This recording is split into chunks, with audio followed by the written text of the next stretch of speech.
Olá, pessoal. Vamos lá para a nossa aula 11 de Engenharia de Transportes. Hoje vamos falar de tração ferroviária.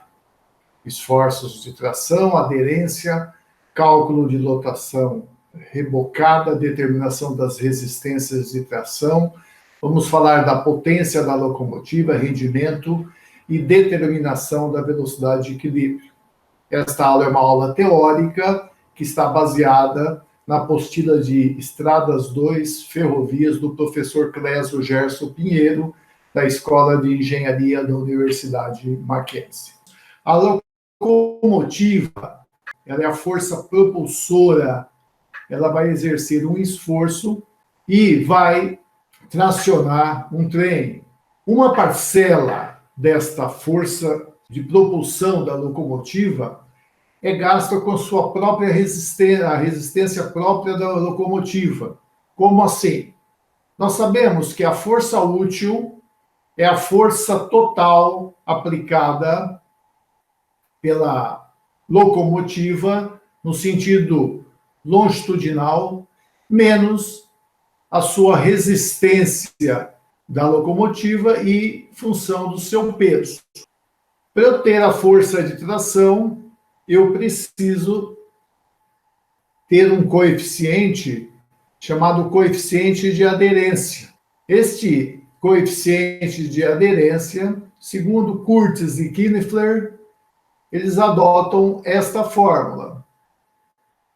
E os valores F0 para o coeficiente de aderência é 0,30 quando o trilho está seco e em bom estado com areia, 0,25 trilho seco em bom estado sem areia, 0,12 para trilhos úmidos e sujo de óleo, 0,38 para locomotiva elétrica em trilho seco com areia e 0,28 para locomotiva elétrica em trilho seco sem areia.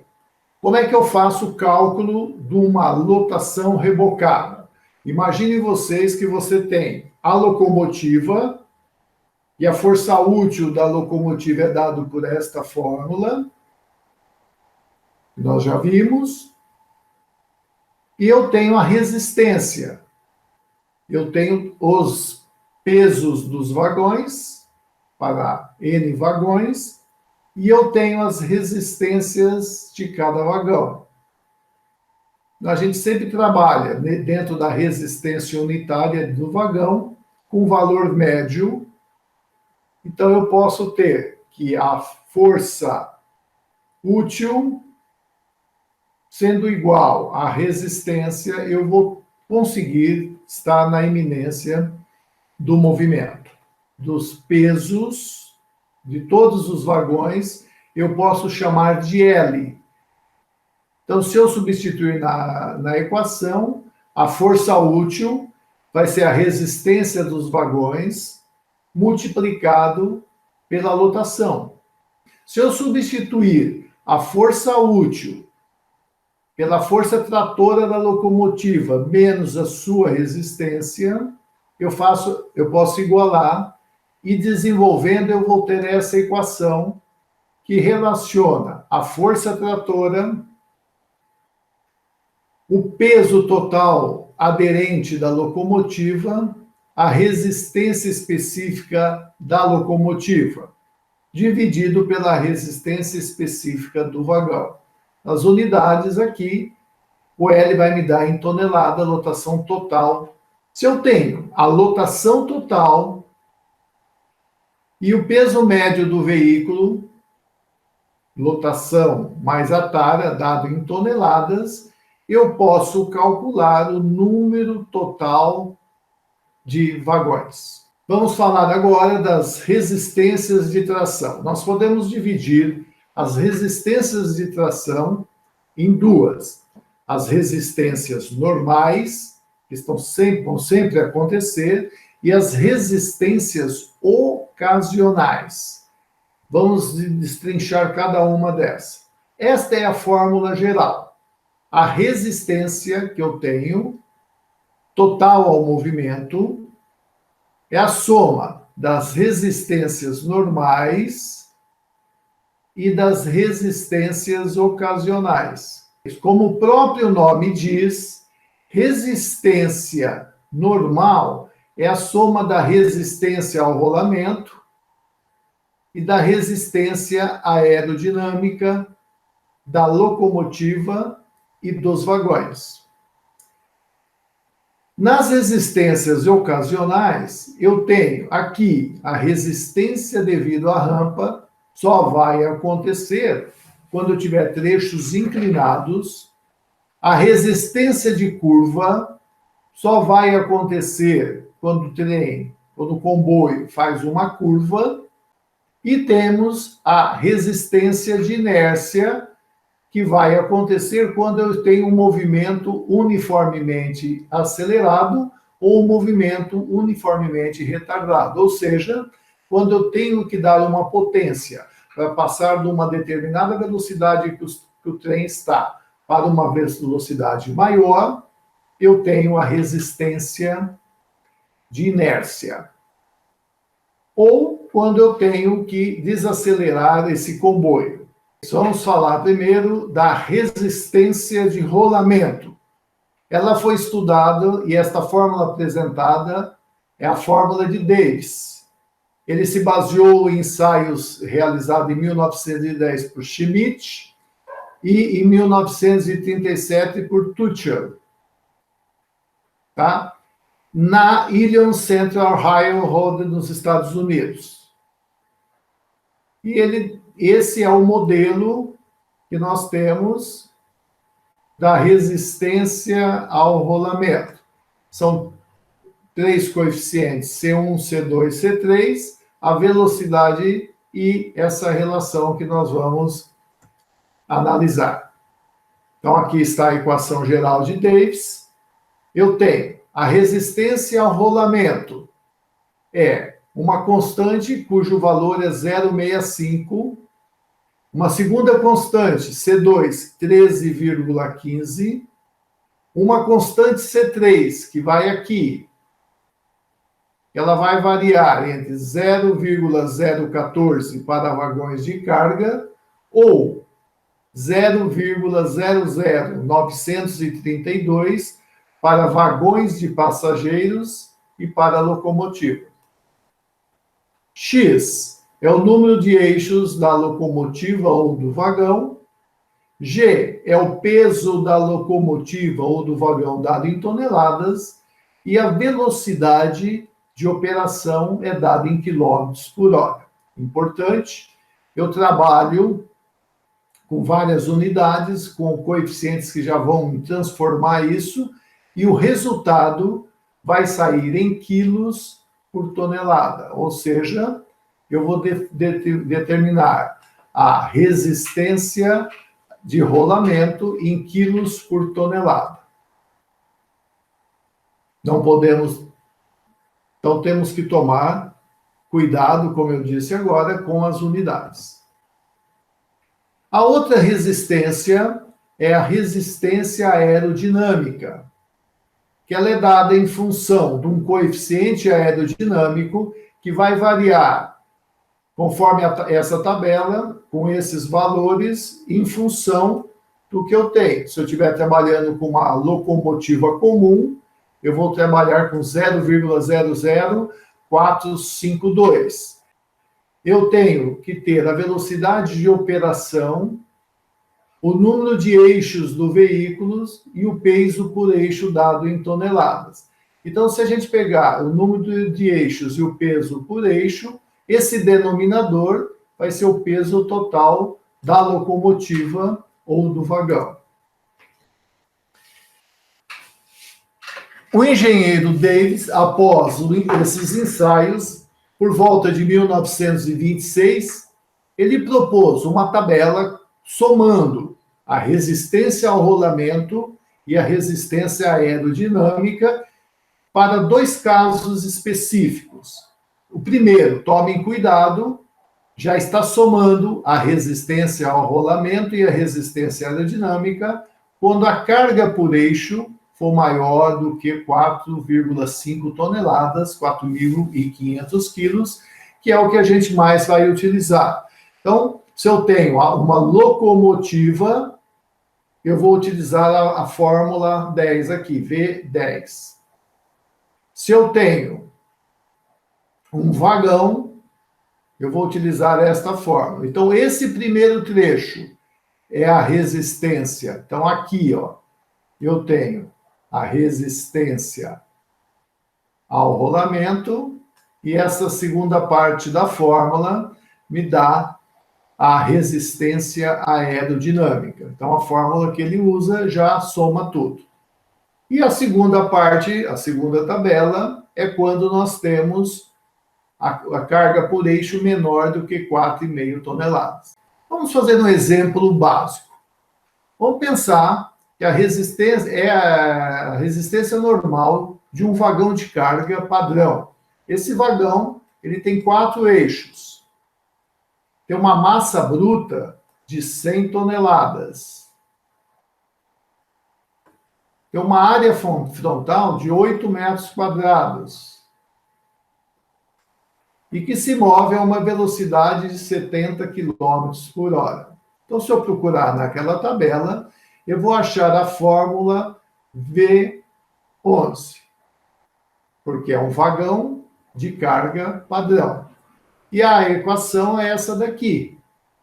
Primeiro trecho aqui, eu tenho a resistência ao rolamento, e no segundo trecho eu tenho a resistência aerodinâmica. Bom, agora é uma simples substituição. Eu vou colocar a velocidade V, P, 100 dividido por 4 eixos vai dar 25, o V 70, a área 8, é do exercício, repete a velocidade que vai ser elevada ao quadrado, 70, e a parte do denominador aqui são 4 eixos, está aqui, né? Aqui, ó, 4 eixos, vezes 25 toneladas por eixo. Ou seja, nessa parte eu vou voltar a ter as 100 toneladas, que é a massa bruta do meu vagão. Resolvendo isso daí, eu tenho a resistência normal do vagão. Então, resistência normal do vagão é 2,156, que é a resistência ao rolamento, mais 0,365, que é a resistência aerodinâmica, vai somar 2,521 quilos de resistência por tonelada. Resistências ocasionais. Quando o veículo sobe uma rampa, então vamos fazer um exemplo de uma rampa de 3%. Se essa rampa é 3%, em 100 metros ela sobe 3. Caminhei 100 metros na horizontal, subi 3% de rampa. Como é que eu calculo essa distância dessa hipotenusa de um triângulo retângulo? O resultado dá 100,045. Agora, eu posso fazer que o seno desse ângulo alfa é ΔV, que é o cateto oposto, sobre a hipotenusa. Esse resultado, praticamente 0,03. Se eu fizer a tangente desse ângulo alfa, é o cateto oposto sobre o cateto adjacente, vai 0,030. Eu quero que vocês observem que esses dois valores são praticamente o mesmo. Numa aproximação, eu posso afirmar que, como as rampas são relativamente baixas numa ferrovia, o seno pode ser confundido ou substituído, sem nenhuma perda, pela tangente. Isso vai facilitar bastante o desenvolvimento da fórmula. Eu posso chegar que essa resistência, força de resistência em função da rampa, vai ser G, que é o peso total da locomotiva vezes o seno de alfa, que é essa parcela paralela à rampa. Como eu posso fazer o seno de alfa aproximadamente igual a tangente de alfa, matematicamente não, mas fisicamente aqui é quase o mesmo valor para essa rampa, e 3% já é uma rampa muito alta para ferrovias, e que isso aqui vai ser o meu I, que é a minha rampa. Para obter a resistência de rampa em quilos e entrar com G em toneladas, então eu vou pegar, vou multiplicar e vou dividir por 100. Então eu vou ter 10 vezes I, importante, o I é dado pelo seu valor algébrico. Então, para uma rampa de 3%, o valor que vai entrar aí no I é 3.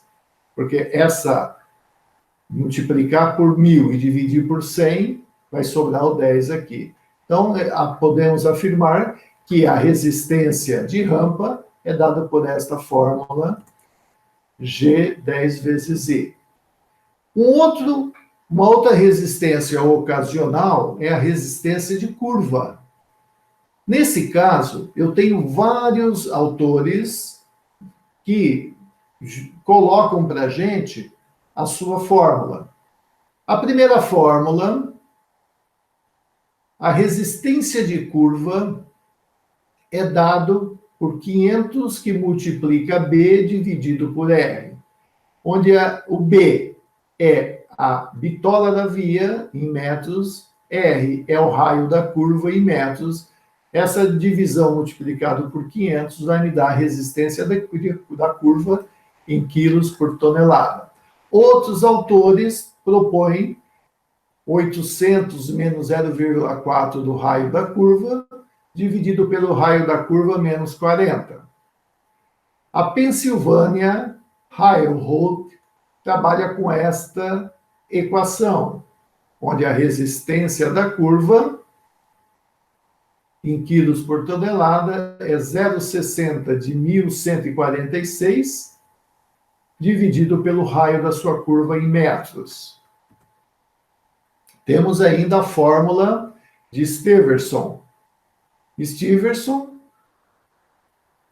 chegou numa fórmula para locomotivas de 0,2 mais esse numerador, onde P é a base rígida do truque, B é a bitola, constante 3,8 e o raio da curva circular. E Hernani Cotrim, a resistência de inércia, como nós já vimos, segundo Brina, é a força que deve ser aplicada no veículo de uma determinada massa para que o mesmo adquira velocidade ou aumente a sua velocidade se ele já estiver em marcha, num movimento uniformemente acelerado ou no movimento uniformemente retardado, quando ele tem que diminuir a sua velocidade. A resistência de inércia é igual a massa vezes a aceleração, substituindo a massa pelo peso dividido pela aceleração da gravidade e transformando tudo em quilos. Desenvolvendo isso daí, eu vou ter a resposta em quilos por tonelada, que vai ser 1.000 dividido pela aceleração da gravidade vezes a aceleração. Se eu desenvolver mais isso daí, pensar em espaço, distância percorrida e tudo mais, e substituindo, vou desenvolvendo passo a passo, eu sei que, e transformando, melhor dizendo, em quilômetros por hora a velocidade, eu vou chegar, então seria 4 vezes V ao quadrado sobre S.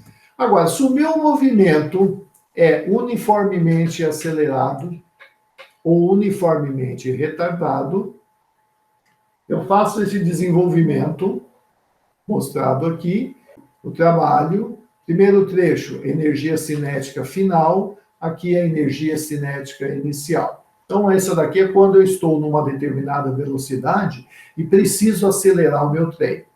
Eu desenvolvo dessa maneira. Aí a gente faz um rearranjo, substitui, divide todos os termos pelo peso, para dar a resposta em quilos por tonelada, e vou chegar na equação geral, velocidade final ao quadrado, menos a velocidade inicial ao quadrado, 4 que multiplica isso dividido por S. Observa que se a minha velocidade inicial, o trem estava parado, volta a equação que eu apresentei lá na frente, V2 dividido por S vezes 4. Vamos para o quinto item agora, falar um pouquinho da potência da locomotiva. Eu sei que o trabalho é o produto da força pelo deslocamento, da física. Como a potência é derivada do trabalho em função do tempo, então a potência é a força de propulsão vezes a velocidade. Mas não é assim que a gente encontra. Eu preciso fazer as transformações. Então aqui é a fórmula geral. Primeira transformação é se a locomotiva é expressa em HP. E um HP equivale a 746 watts. 1 km por hora é 1 sobre 36 metros por segundo. E 1 quilo é igual a 9,8 newtons. Então, se eu substituir tudo isso daí, eu posso afirmar, para uma determinada potência e para uma determinada velocidade, eu tenho a força Ft como sendo essa equação. Podemos pensar também a unidade cavalo-vapor. O mesmo raciocínio, eu vou chegar que a força de propulsão é 270, que multiplica a potência dividido pela velocidade. Lógico que a parte do rendimento, a eficiência de transmissão, não estava considerado aí. Então, a eficiência de transmissão de uma locomotiva diesel é de 81%. O que significa isso? Que eu vou perder 19%, eu estou perdendo na hora que eu vou transmitir. Então, o que vai chegar da potência total do motor é 81%. Se eu entrar com esse coeficiente e multiplicar, para entrar em HP, a minha equação é 222, que multiplica a potência dividido pela velocidade. Se eu estiver trabalhando em cavalo-vapor, vai ser esta equação bem próxima. Agora entra numa parte legal, que é a determinação da velocidade e do equilíbrio de um comboio na estrada que nós estamos trabalhando. Então, aqui, o que nós vamos ver a partir aqui, utilizando aquela parte teórica, vocês têm a estrada de vocês, o projeto em planta e o projeto em perfil. E nós vamos utilizar essas inclinações para detalhar um gráfico onde eu vou ter a potência e tenho também as resistências em função da minha estrada. Então, quando eu estou andando num trecho reto, quando eu estou num trecho em nível, eu não tenho a resistência de rampa. Quando eu faço uma curva, eu tenho uma resistência de curva. Agora, eu posso fazer essa curva em nível, posso fazer essa curva com uma rampa de 0,5%. Então, eu vou ter que ter uma envoltória, eu vou ter que analisar trecho a trecho e ver para aquele trecho, aquele setor, qual a minha resistência. Lógico, a resistência de rolamento eu vou ter sempre, a resistência aerodinâmica eu vou ter sempre. Aí o que são ocasionais? Resistência de rampa. Se eu tenho 0, a minha resistência de rampa não existe. Se eu tenho a rampa de 0,5% ou de 1%, eu tenho que considerar a resistência de rampa. E tem as curvas também. Então, vamos ver esse exemplo para a gente desenvolver essa ideia e a gente poder trabalhar. Eu tenho 3 locomotivas no meu comboio. Cada locomotiva é de 3.000 HPs. É do tipo BB com 3.000 HPs. E o peso de cada locomotiva é de 135,2 toneladas por locomotiva. O vagão é um vagão de minério com peso de 112,1 toneladas e eu tenho no meu comboio 80 vagões que vai transitar nessa estrada. A área frontal da locomotiva é 10 metros quadrados. Por que área frontal? Eu vou usar na resistência aerodinâmica. E os dos vagões, 8,5 metros quadrados.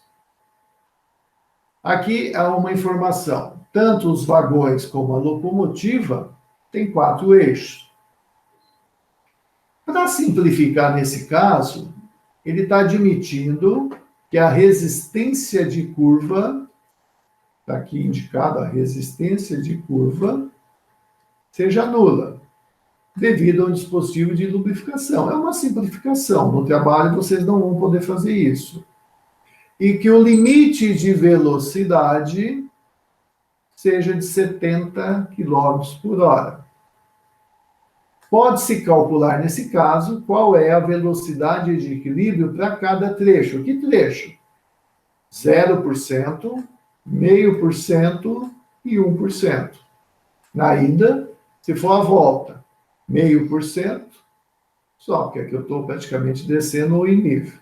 Então, eu vou pegar a situação mais desfavorável, 0, 0,5% e 1%. Vamos lá, vamos desenvolver passo a passo isso daí. Eu coloquei nesse pequeno quadro a quantidade de locomotiva, a quantidade de vagão, seu peso em toneladas, suas áreas, a velocidade e a informação, que é a resistência de curva igual a 0. A velocidade de equilíbrio de uma composição, considerando a potência da locomotiva, o peso, a área frontal e tudo mais, a declividade, os raios da curvas, etc., quando eu tenho a força propulsora igual, se equilibrando com a resistência. A minha locomotiva foi dada em HP, então eu vou pegar a fórmula que trabalha com HP, ou seja, 222. Já é a fórmula onde eu tenho um coeficiente de redução, que é 81% da potência dividido pela sua velocidade. Olha só, se eu substituir a potência, 3.000, quantas locomotivas? 3. Eu tenho 3 locomotivas. E aqui a velocidade. Então, eu vou chegar na força Ft de propulsão, uma fórmula em função da velocidade. E essa força é dada em quilos. Quando eu falo de resistência normal, é uma resistência ao movimento, eu tenho que pensar separadamente na locomotiva e também nos vagões. Primeira equação, eu vou usar, então, a resistência normal, fórmula de Davy, em função da locomotiva. Então, vou na tabela, essa é a equação. Ela é dada em função da velocidade. Então, eu substituir aqui a sua carga, seu peso, dividido por 4 eixos. Esse coeficiente é para a locomotiva, esse coeficiente é para a locomotiva, e ele é diferente do coeficiente do vagão. Bom, Desenvolvendo isso, então eu vou ter uma equação do segundo grau em função da velocidade ao quadrado e da velocidade. A resistência dos vagões, eu tenho 80 vagões. Aqui é o peso dos vagões. Aqui é a equação de Davis para vagões. Vou chegar nesse número também em função da velocidade e da velocidade ao quadrado. A resistência normal é a soma dos vagões e da locomotiva. Só que aí, na resistência ao movimento, eu só estou considerando aqui, nessa equação, a resistência normal, que é a de rolamento mais a aerodinâmica. Eu tenho que trabalhar também com a resistência de rampa.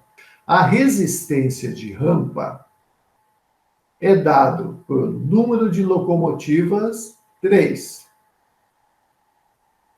Peso da locomotiva 135,2 vezes 10 vezes I.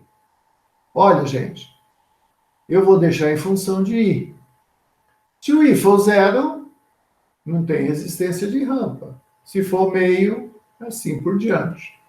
Então, eu vou deixar aqui em função do I, aqui dado em quilos.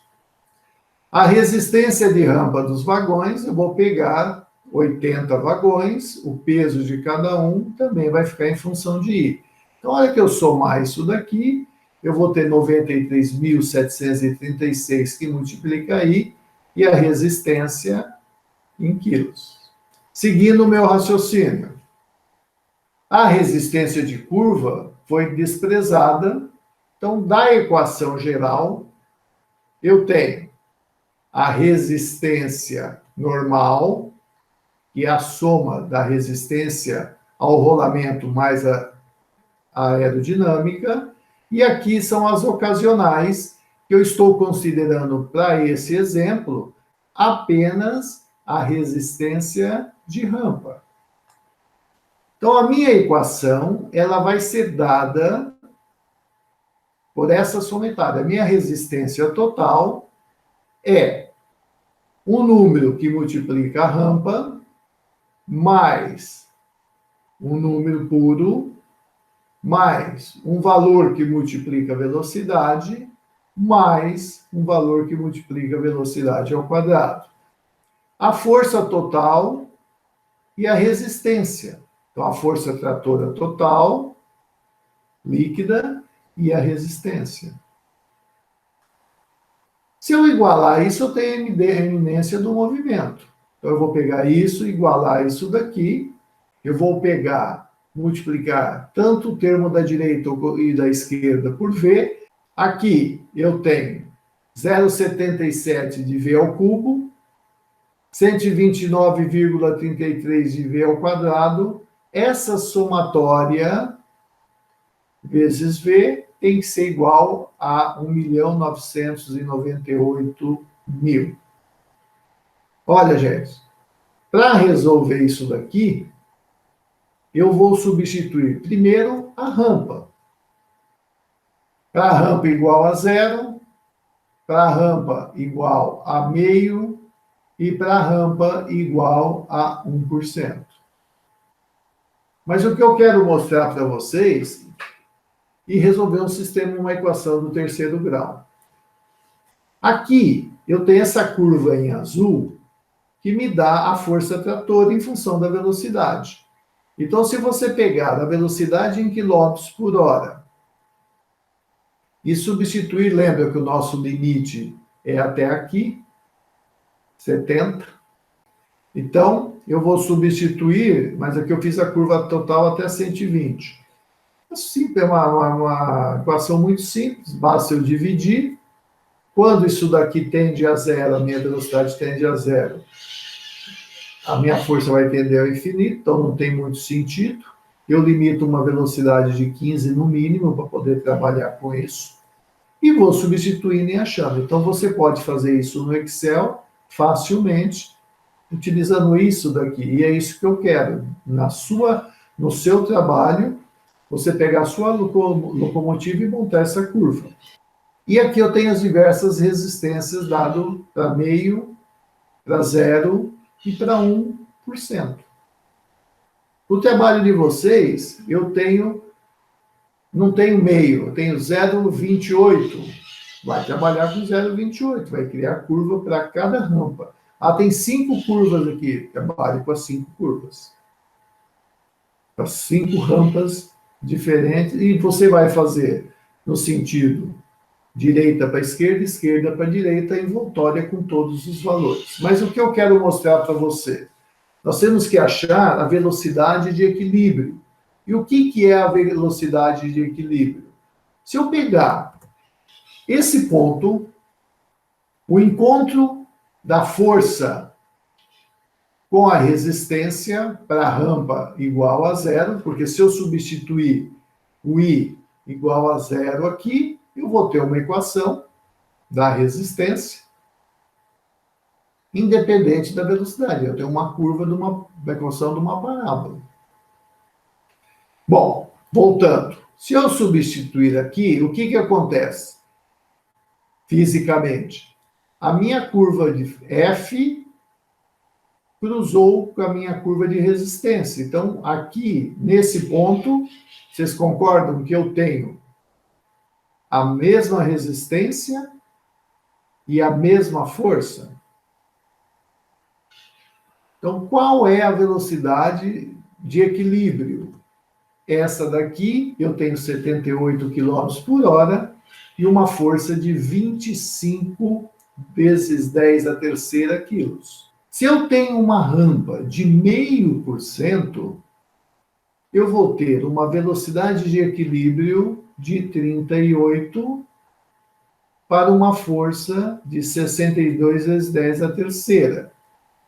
Se a minha rampa for de 1%, olha que é bem pouco, a minha velocidade de equilíbrio e a minha força tem esses valores. Ou seja, se eu estou em nível, eu vou trabalhar com uma velocidade de 78 km por hora para levar essa carga.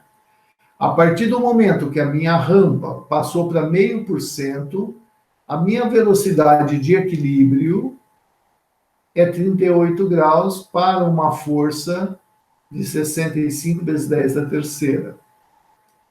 E assim, se eu passar para uma rampa de 1%, eu preciso de uma velocidade, uma força de 107 vezes 10 a terceira, 107 toneladas, para ter uma velocidade de 18 km por hora, para levar esse trem nessa rampa.